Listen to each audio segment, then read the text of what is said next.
So after a historic win at the Osun polls under the Accord Party, Governor Ademola Adeleke has publicly reaffirmed his undiluted support for the re-election of President Bola Ahmed Tinubu. Now, in his acceptance speech, he said, "I must at this point thank Mr. President for ensuring a free and fair election.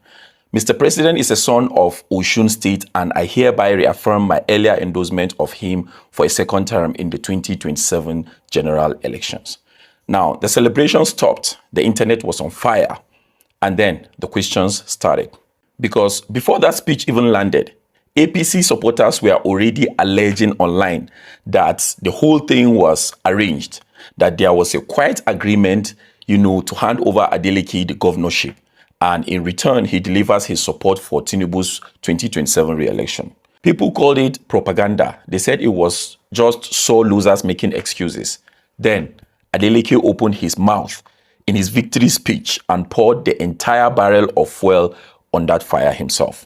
So now, I am asking a very serious question. Did the people of Osun actually know what they were voting for?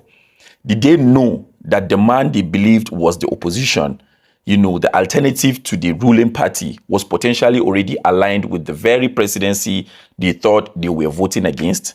Because if there was any form of prior agreement, and I'm not saying there was, I'm asking the questions here, then what exactly happened in Osun was not democracy. It was theater, expensive, well-organized theater, where the people played the role of voters while the outcome was already being negotiated somewhere in Abuja. And if that's true, I'm not saying it is, it means the president of Nigeria now decides who wins elections. Not the people, not the votes, but the president. Now, I want you to sit with that. Think about that clearly in your head. Now, here's the bigger picture that most of us are avoiding. Tinubu is executing a very specific political strategy for 2027. And so far, he's executing it brilliantly. He is systematically neutralizing opposition, pulling potential rivals into his orbit, converting enemies into allies, making it harder and harder for any real opposition to exist by the time 2027 arrives. And while Tinubu does all this, what are Atiku and Peter Obi doing?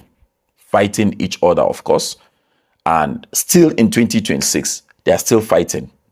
Now, these are two men who watched their division hand Tinubu the presidency in 2023.